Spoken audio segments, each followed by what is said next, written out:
Selamat pagi rekan-rekan mahasiswa yang mengambil mata kuliah perancangan dan pemrograman web. Selamat bertemu dalam materi yang ketiga, yaitu kita akan bicara tentang prinsip dan dasar desain web. Saya ingatkan terlebih dahulu, silahkan melakukan presensi di LMS, kemudian simak video ini, baca slide materinya, kemudian terakhir baru mengerjakan kuisnya. Jangan mengerjakan kuis langsung tanpa menyimak dan membaca materinya. Akibatnya Anda akan mendapatkan nilai yang tidak mencapai skor lulus, ya. Oleh karena itu, ikuti dulu materinya baru mengerjakan kuisnya. Dan saya ingatkan, presensi dan kuis itu bisa dilaksanakan di ring jam perkuliahan, yaitu jam 11.00 sampai jam 12.40, ya. Jadi kalau ada kendala jaringan, silahkan japri saya, ya, di jam tersebut, ya, jangan japrinya setelah jam tersebut, ya. Baik, kita akan lanjutkan dengan materi yang ketiga ini, ya. Kita akan bicara tentang prinsip dasar daripada desain web, ya.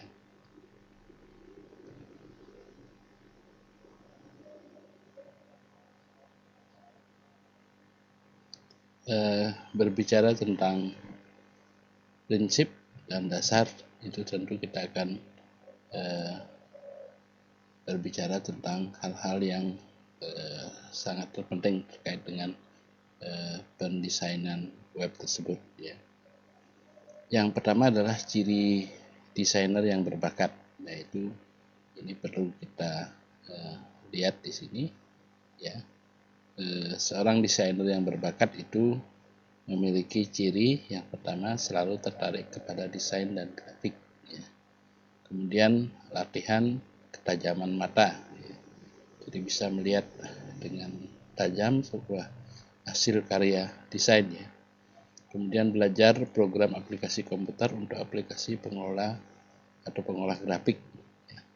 Dan konsisten terus belajar dan mencoba, ya.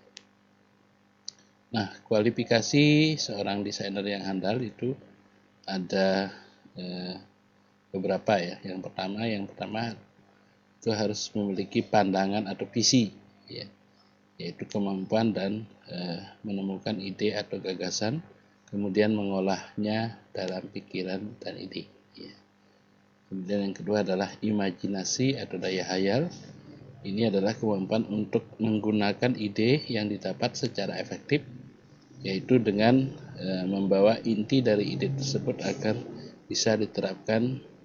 Kreativitas menjadi salah satu elemen yang sangat penting, ya. Kemudian keputusan atau ketepatan memilih, ya, ini adalah kemampuan untuk menentukan nilai daripada ide tersebut dan menerapkan dengan benar, ya. Ini seorang desainer harus bisa memutuskan, ya, dan memilih warnanya yang pas apa, bentuknya yang pas bagaimana, nanti kita bahas di belakang. Nah, kemudian dasar desain yang baik itu mencakup beberapa hal, ya. Yang pertama adalah tata letak yang rapi, ya. Ini sangat penting sekali, ya, bagaimana meletakkan sesuatu agar terlihat rapi, ya. Yang kedua, warnanya yang baik, ya. Warnanya yang enak dipandang mata, sejuk gitu, ya. Nah, terutama perpaduannya. Kemudian bentuknya yang menarik juga. Kemudian tipografi yang menarik, ya. Tipografi itu huruf, ya, juga termasuk dengan ada kesalahan ketik dan sebagainya, ya. Kemudian yang paling penting di sini, ya, maaf ini salah ketik, yang paling penting adalah aksesnya cepat, ya. Ini menjadi syarat dari sebuah web, ya. Nah, kita mulai dulu dengan warna, ya. Warna adalah sebuah sensitivitas yang berhubungan dengan indera kita, seperti halnya rasa dan bau, ya. Kalau rasa itu kan yang mengecap lidah, kalau ini bau itu hidung, kemudian kalau warna itu mata yang melihat. Ya. Warna biasanya dipakai untuk menampilkan arti dari aktivitas kehidupan sehari-hari. Ya. Warna dapat menimbulkan kesan pertama pada pengunjung ketika menjelajahi sebuah situs web. Ya. Kemudian aspek psikologi warna. Ya. Semua warna itu mempunyai emosi yang melekat padanya. Ya. Kemudian emosi ini bisa ditimbulkan dengan memperhatikan keserasian warna ya, dengan cara yang benar. Ya. Nah, kemudian makna warna itu tidak selalu menunjuk pada masalah pribadi. Ya. Seperti itu. Ya. Nah, baik, kita lanjutkan terkait dengan warna ya. Makna yang tergantung pada tiap warna ya. Misalnya di sini ada warna merah, itu memiliki nilai makna positif dan makna negatif ya. Saya kembali dulu ya. Nah, ini. Makna merah, warna merah itu memiliki makna positif, kekuatan dan energi, hasrat, ya. Dan makna negatifnya bahaya atau perang. Dan selanjutnya kemudian merah muda di sini adalah feminim atau kewantaan atau keremajaan dan masa muda. Kalau negatifnya naif, kelemahan dan kekurangan. Kemudian warna oranye di sini adalah kehangatan, makna positifnya ya, bersemangat, ceria, keseimbangan, musim gugur dan seterusnya. Kemudian makna negatifnya meminta dan mencari perhatian. Kemudian warna kuning itu adalah makna positifnya sinar matahari, emas, kekayaan, keberuntungan, kehidupan. Sedangkan makna negatifnya adalah tidak jujur, pengecut, cemburu, iri hati, dan dengki. Hijau itu adalah makna positifnya alam, lingkungan hidup, pertumbuhan stabil dan santai, kesuburan dan harapan. Sedangkan makna negatifnya adalah kecemburuan, masih buruk, iri hati, dengki ya. Kemudian warna biru ini adalah makna positifnya kepercayaan, kesetiaan, ketenangan, kedamaian, ketulusan, kesejukan, air ya, awan ya, harmoni, kebersihan, konservasi ya, konservatif ya, percaya diri ya, penyembuhan, aman, dipakai untuk desain ya. Sedangkan makna negatifnya adalah kesedihan, kedinginan, depresi, dan penurunan vitalitas ya. Kita lanjutkan ke warna ungu ya. Ini artinya adalah kebangsawanan ya, perubahan spiritual ya. Kemudian tapi ini makna negatifnya adalah kesombongan, keangkuhan ya, kejam, kasar, duka cita ya. Kemudian warna coklat di sini adalah tanah, bumi ya, netral, hangat, kemauan dan perlindungan. Makna negatifnya adalah tumpul, kotor, membosankan. Kemudian warna abu-abu ini memiliki makna positif, modern, cerdas, bersih, kokoh, masa depan, intelektual. Ini yang digunakan untuk warna orang anak muda ya, orang milenial. Tapi di sini ada juga makna negatifnya adalah umur tua, kesedihan, pesen. Kemudian warna putih seperti warna bendera kita ya, artinya kesucian, makna positifnya kebersihan, kemurnian, kesederhanaan, damai, dan kebaikan, disiplin, perawan, perkawinan, musim dingin, musim salju ya. Warna makna negatifnya adalah kematian. Ini di timur ya, kalau kita di Jogja itu ada orang meninggal, tandanya ada bendera putih. Tapi beda dengan di Klaten, ya. Di Klaten dan di Magelang ya. Saya juga bingung, di Klaten mungkin warnanya merah, di Magelang itu warnanya kuning ya. Nah kemudian hitam, ini adalah makna positifnya kekuatan, keanggunan, kemewahan, misteri, kecanggihan ya, kemakmuran ya, kepuasan, pengalaman keras, kokoh ya. Makna negatifnya adalah kematian. Di budaya barat itu kan kalau kita melayat itu pakai baju yang serba hitam, jangan pakai yang merah dan sebagainya. dan kesedihan, ya. Anonim juga, ya. Marah itu juga disebutkan dengan hitam. Nah, warna dalam desain web, ya. Warna untuk penekanan, penegasan, penyorotan pada suatu topik tertentu, dan dapat juga menuntun pengunjung untuk menuju pada tema atau link yang penting, ya. Warna mengidentifikasikan tema, biasanya judul dan subjudul itu menggunakan warna yang sama. Jadi usahakan gitu ya warnanya apa, kalau misalnya subjudul atau judul itu warnanya sama agar pembaca jadi memiliki standar gitu ya. Oh, ini subjudulnya, ini subjudulnya ya. Sebaiknya warna dapat membedakan antara satu objek dengan yang lainnya, misalnya perbedaan warna grafik, baik grafik yang berbentuk blok ataupun bundaran atau lingkaran ya. Nah, kita mengenal jenis warna ya. Ada namanya warna primer ya. Kalau kita tahu printer kita itu kan warnanya mesti primer ya. Jadi di warna merah, kuning, dan biru. Dari situ bisa dibentuk banyak sekali, ada jutaan warna gitu ya. Nah, kemudian warna sekunder ini yang warna yang dibuat dengan mengkombinasikan warna-warna primer itu, misalnya kalau kuning dan merah itu menjadi oranye, merah dengan biru itu menjadi ungu, kemudian biru dan kuning itu akan menjadi hijau. Ya, ini mungkin SMP kita diajar mencampur warna dengan warna air ya. Nah, kemudian warna tersier ini adalah warna yang menengah ya. Warna ini dibuat dengan mengkombinasikan warna primer dengan warna pembatasan warna sekunder ya. Misalnya kuning oranye, kuning oranye merah, merah oranye, biru ungu, biru hijau, ya, kuning hijau. Nah, metode pemilihan warna di sini yang pertama keserasian, itu adalah keseimbangan dinamis, ya, karena jika sesuatu tidak serasi bisa membosankan, ya, semrawut, berantakan, atau kacau balau. Ya.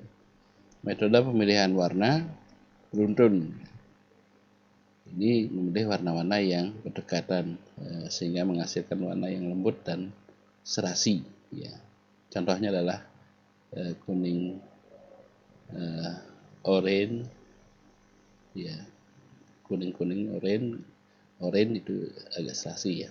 Kemudian metode pemilihan warna yang berlawanan, ya, dengan memilih warna yang berlawanan kontras ini menghasilkan warna yang hidup atau kontras tinggi. Contohnya biru dengan orange. Ya, ini kan orange ya. Kemudian kuning dan ungu. Ya. Kemudian metode warna segitiga ya, dengan memilih warna yang posisinya segitiga, contohnya merah dengan kuning dan biru itu dipilih ya, sehingga menghasilkan perpaduan yang menarik. Kita akan masuk tipografi. Ini adalah seni dalam huruf ya, meliputi pemilihan huruf, penentuan ukuran yang tepat di mana teks dapat diputus, ya, spasi dan jarak, dan bagaimana teks dapat dibaca dengan mudah ya. Untuk mengatasi di browser pemakai, jika tidak tersedia jenis-jenis huruf yang sesuai dengan jenis yang kita gunakan, sebaiknya memilih jenis huruf atau font yang standar ya. Standar seperti Times New Roman ya, itu kan hampir semua komputer ada ya, Helvetica dan Arial dan lain-lain ya, itu mesti ada di semua komputer ya. Kemudian serif di sini adalah jenis huruf yang pakai kaki yang ada dan ekor ya, contohnya Times New Roman ini ya, itu German, Paltino itu merupakan jenis huruf tradisional ya.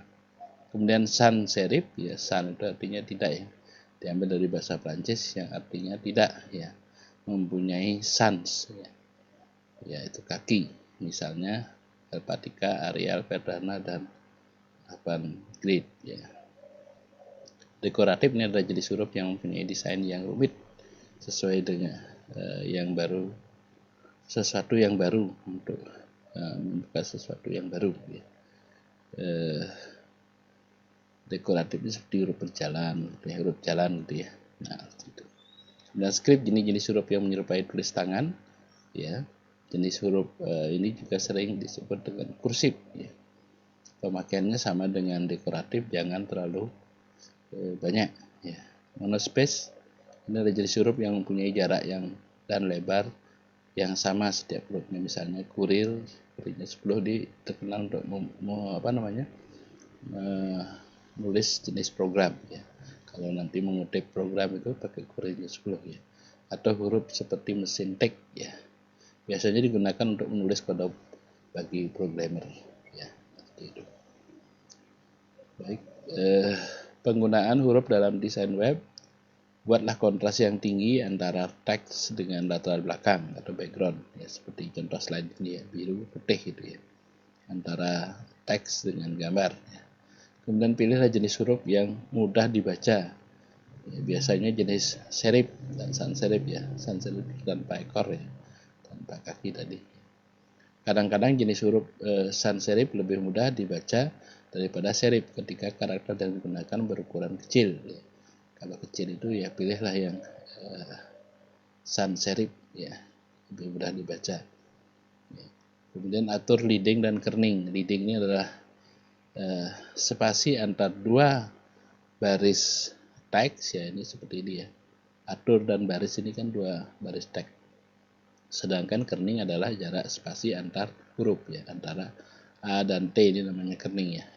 U, R itu kerning, ya. Kemudian gunakan semua huruf standar yang ada pada semua komputer atau browser seperti tadi, ya, Times New Roman, Helvetica, Arial, dan Verdana, ya.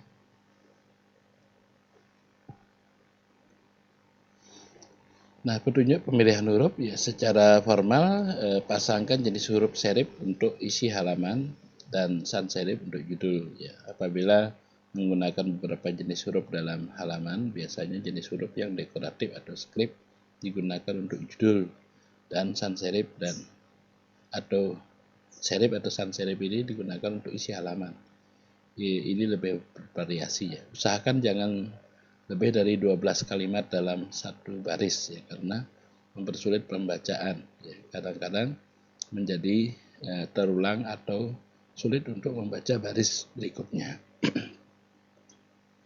Kemudian hindari pemakaian kombinasi dua jenis huruf yang sangat mirip, ya. Misalnya di sini dua jenis huruf sans serif Times New Roman dikombinasikan dengan German, ini kan hurufnya sama nih, ya. Jadi ini butuh jangan dipilih, ya, antara Times New Roman dengan German, pilih salah satu saja, ya. Atau dua jenis huruf script, ya, Brush script dengan Larissa, ini adalah kombinasi menghasilkan kontras yang rendah, ini menyebabkan ketidakserasian dan ketidakcocokan dalam pandangan. Batasi pemakaian jenis huruf dalam satu halaman, jangan sampai melebihi 3 atau 4 jenis huruf, ya, jangan terlalu banyak, ya, nanti di samping ramai juga kurang enak dipandang. Hindari menggunakan slider, ya, atau penggulung halaman lebih dari sekali. Misalnya digulung sekali cukup, itu setelah itu dibuat link aja, ya. Apabila banyak artikel yang ingin ditampilkan, buatlah link ke halaman yang lain. Ukuran huruf yang baik untuk isi halaman itu adalah 10-14 poin, dan judul itu antara 14-30 poin, ya.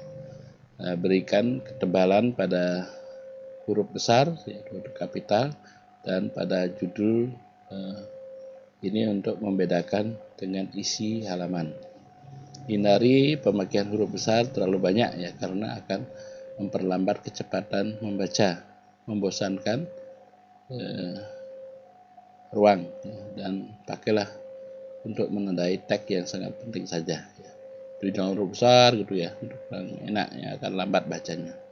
Hindari pemakaian huruf monospace untuk isi halaman, ya, karena jenis huruf ini kalau banyak memerlukan perhatian yang banyak, ya, banyak pula, ya, untuk membacanya. Ini bisa mengalihkan pesan yang ingin disampaikan dan bisa membingungkan juga, ya.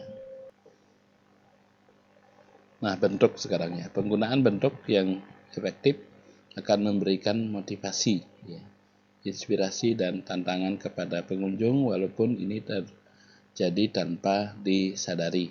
Bentuk-bentuk sangat dasar meliputi ada lingkaran, persegi, kotak, dan segitiga. Ya.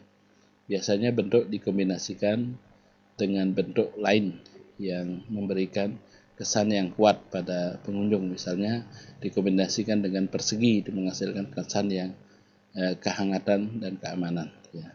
Bentuk paling banyak diimplementasikan untuk membuat logo, ya, karena logo membentuk brand. Ya. Nah, pengaruh bentuk ya misalnya lingkaran di sini ini adalah artinya koneksi, komunitas, keseluruhan, ketahanan, ya, pergerakan, keamanan, ya, kehangatan, kenyamanan, sensual, dan cinta, ya, lebih cenderung feminim kalau bentuk lingkarannya. Sedangkan kotak atau persegi ini adalah keteraturan, logis, keamanan, kepadatan, dan berat. Ya. Sedangkan untuk segitiga ini adalah energi, kekuatan, keseimbangan, hukum, ilmu pasti, agama, kekuatan, agresi, dan pergerakan yang dinamis, lebih cenderung maskulin. Ya. Kemudian kita masuk tata letak. Ya. Tata letak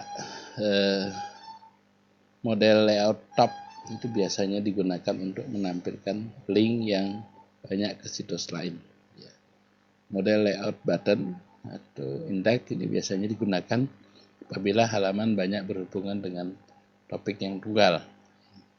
Kemudian model layout left atau kiri ini biasanya digunakan untuk layout dengan resolusi yang lebar, ya, sehingga mudah dalam penyediaan navigasi tanpa menimbulkan kekacauan penyajian informasi pada halaman utama. Kemudian model layout split, ya, ini merupakan model yang banyak dipakai karena terjadi keseimbangan dalam halaman. Ya. Model layout alternating, ya. Ini alternating index biasanya digunakan untuk halaman yang banyak menampilkan grafik, foto, produk yang disertai dengan teks berupa keterangan harga, jumlah, dan lain-lain. Nah, ini bentuknya ini yang model top index ini di atas artinya yang utama gitu ya. Ada banner, kemudian daftar isi, body kontennya, dan informasi tambahan. Ini yang model bottom di bawah yang utama ya. Ada banner, ya, konten, kemudian daftar isi. Ini adalah model yang left, ya, di sebelah kiri ada daftar isinya, di sini kontennya, ya, di sebelah kanan. Kemudian ini yang split, ya, sama ya, kiri kanan, ya, daftar isi, di tengah itu isinya. Ya. Nah, ini model alternating index, ya. Ya, ini persis dibagi dua ya. Di sini daftar isi, gambar, di sini juga ada gambar dan tag, ya, dan lain-lain. Nah, itu yang menjadi bahan pada pertemuan yang ketiga ini ya.